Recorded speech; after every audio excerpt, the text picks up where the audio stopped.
এই interim government ভারতের কাছে বিক্রি হয়ে গেছে, এই অন্তর্বর্তীকালীন সরকার বিক্রি হয়ে গেছে।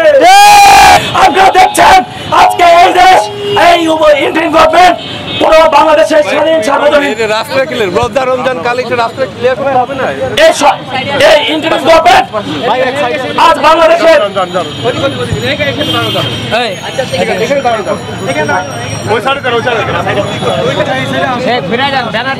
ঘুরে যান, এদিকে ঘুরে যান, কথা শুনে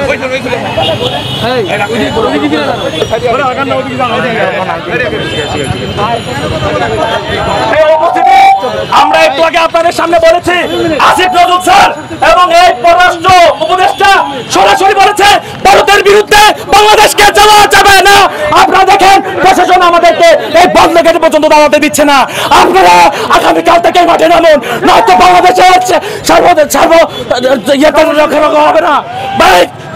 জনতা যদি আবার জুড়ে বিপ্লব না ডাকে বাংলাদেশের জন্য আবার অশনীয় সংকেত আছে।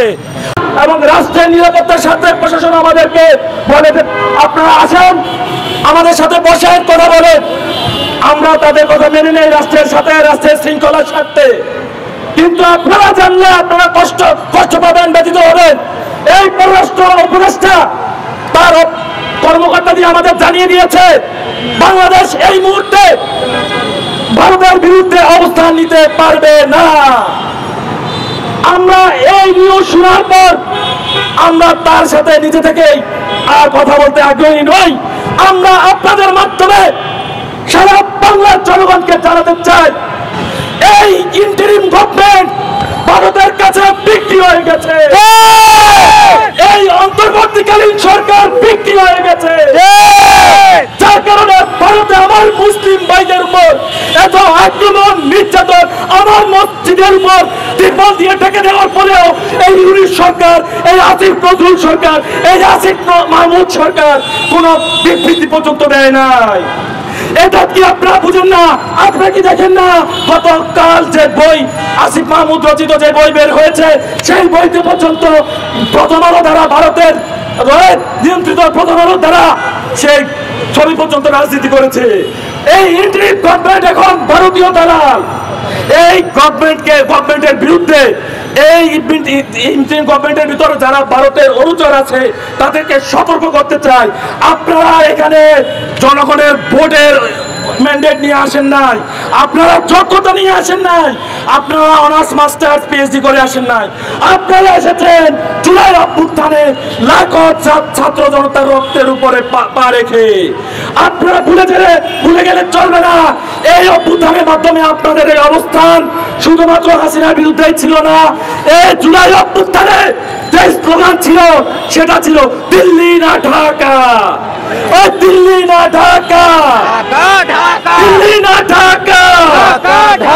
আপনারা জানেন এই হাসিনা পতিত স্বৈরাচার হাসিনা বাংলাদেশ থেকে ছাত্র জনতার তারাকে মোদির কাছে গিয়ে আশ্রয় নিয়েছিল।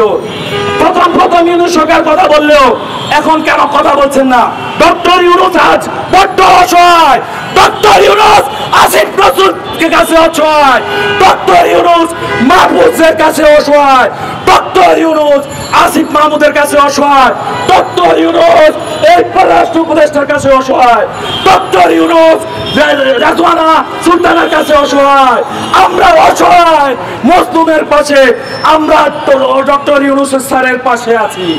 এই মুহূর্তে আমরা আমাদের পূর্ব ঘোষিত কর্মসূচি পররাষ্ট্র মন্ত্রণালয়ের অভিমুখে আমাদের পদযাত্রা চলমান করব।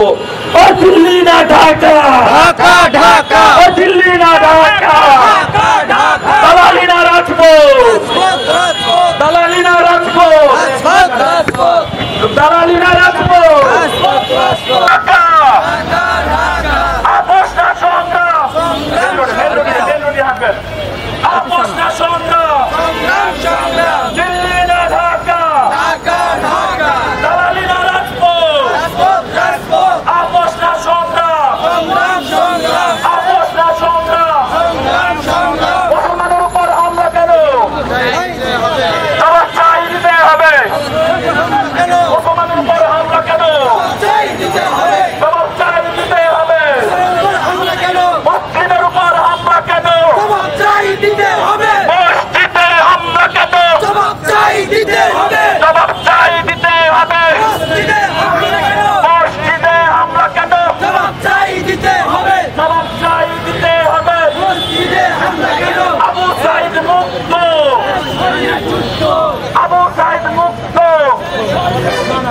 কি বার্তা তাদের?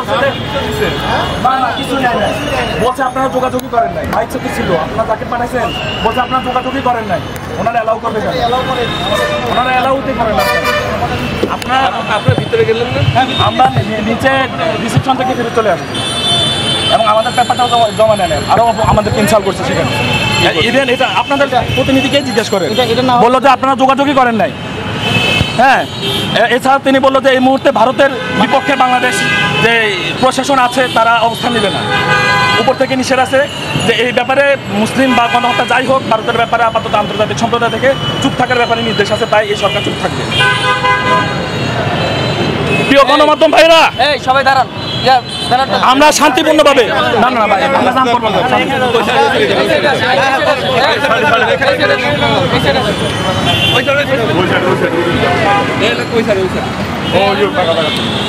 আমরা 24 ঘন্টার আলটিমেটাম দিয়ে আজকে এই সমাবেশ শেষ করছি। মনে রাখবেন, আসিফ নজরুলের পতনে, বৈক করিনা মরণে। ধন্যবাদ সবাইকে।